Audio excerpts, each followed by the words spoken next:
I gotta tell you, on all accounts, what a way to make an impression from filmmakers, actors, a subject, even a condition I knew nothing about.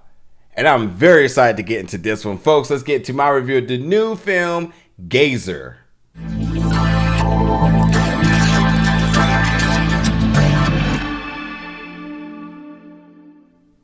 What's up, everybody, and welcome back to the channel today for another review. And today we're going to be reviewing the new film Gazer, which is in theaters right now. So I did get a chance to check this one out early. I am so sorry for getting this review out late, but you still have an opportunity to check this out in theaters right now as it is still playing.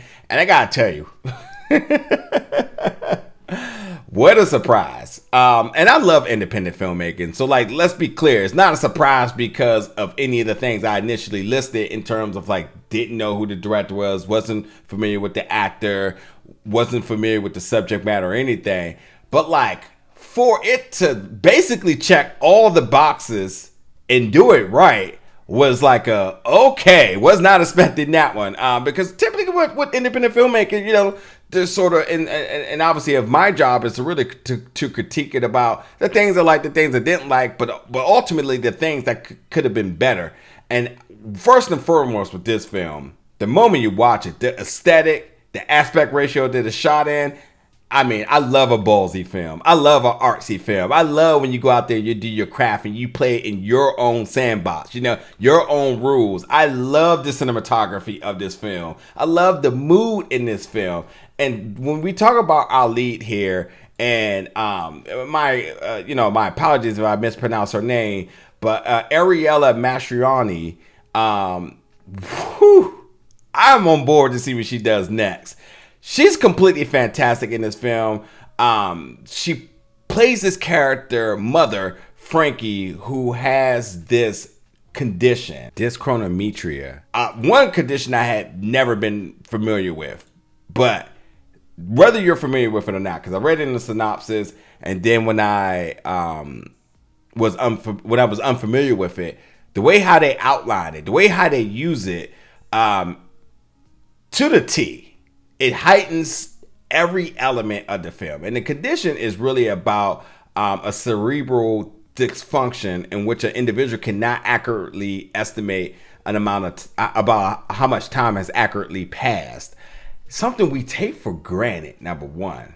And to understand that there is actually a condition that is a legitimate condition about that is completely interested in the world. And just to be clear, Ryan J. Sloan, writer, director, producer, co-wrote this with Ariella, also co-produced this with Ariella. So, you got multiple people wearing multiple hats here.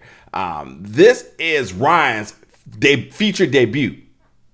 Hats off to you. Hats off to everybody in the team to do so. And with this being said, this is a mother who is doing whatever it takes to secure some type of financial income for her daughter before it's too late. She needs to be able, and we all know this story, but also what we also really much recognize is to what degree a mother will go as a mama bear for their cubs. And that's what we see. And she takes this risky job, and the risky job is a deep web of twists and turns with deceit, murder, revenge, all that other good stuff. It's all in there.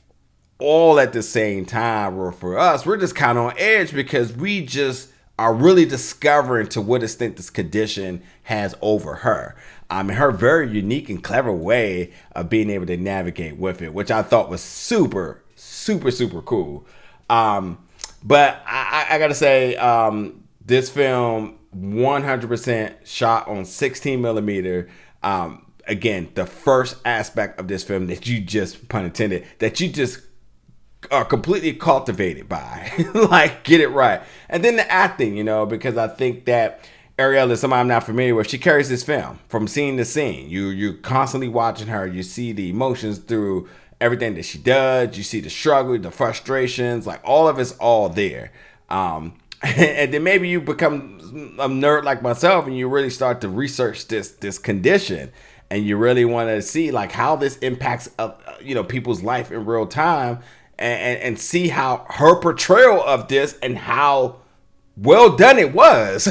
So I enjoyed this film way more than I ever thought I was. I thought there's always an appreciation for a feature, somebody's feature debut, and for everything they're able to put into it. A passion project or something that is personally impacted or affected by them, or even a narrative they want to get out of there. So like, when you talk about feature debuts, you just know you're going to get something special, and then there's always some measure